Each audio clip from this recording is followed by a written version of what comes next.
Bulls got the Nuggets today in another game against a team that's way better than the Bulls. Let's see if we can get another win. Let's see if we can keep making those fans that want to tank so bad, if we can keep making them cry over every single win. I'm liking it. I don't know how, if you're a fan of the Chicago Bulls, you're not enjoying watching them win games led by a 20-year-old Matas Buzelis, who is game against the Lakers, one of the best games I've seen a rookie play in a long time.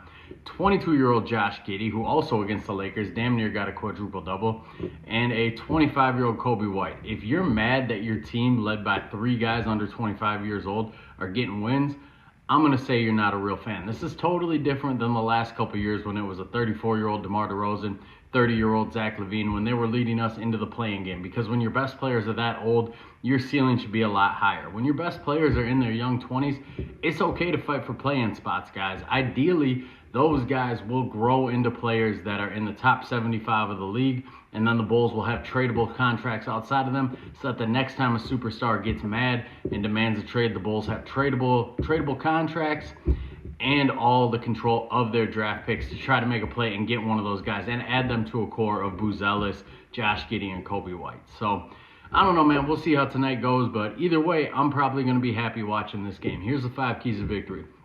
Key number 1, who the hell's playing for the Denver Nuggets? So this is the modern NBA. You know, there's so many times I do these 5 keys to victory, and a good example is the last time we played the Cavs. One of my keys was Evan Mobley. Spent, 2 minutes breaking down his game, talking about what we got to do to slow him down, and then he didn't even play in the game. So who knows who plays for the Denver Nuggets tonight? I think Jokic. I think he's listed as doubtful. Aaron Gordon, he's always a toss-up. This year he is on my fantasy team. He killed me so many times just sitting out games.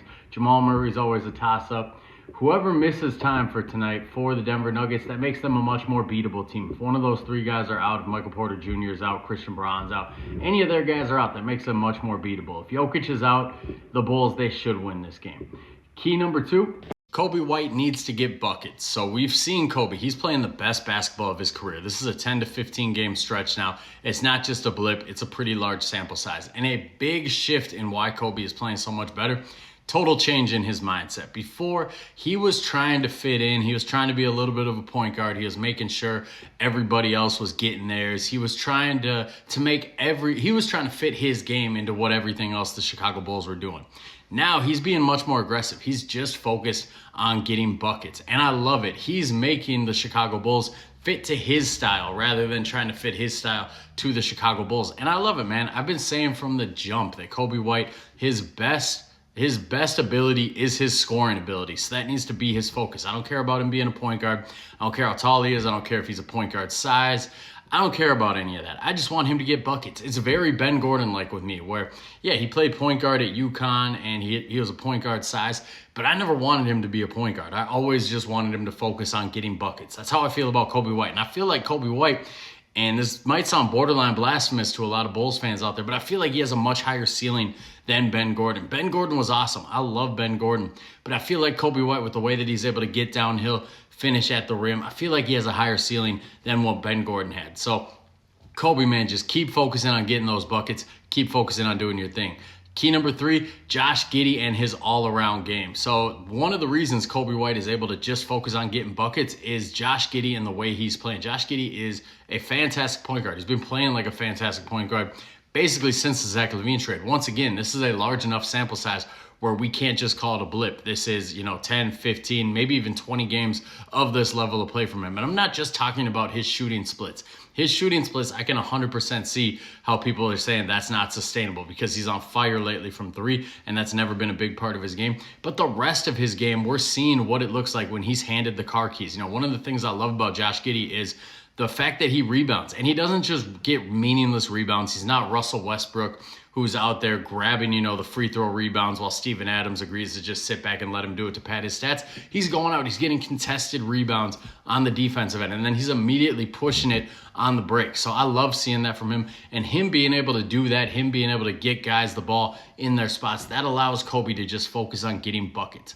Key number 4, Matas Buzelis. We saw what he can do against the Los Angeles Lakers, and I love it because they got him out on the break. They got him running. He wasn't just standing in a corner and shooting jump shots.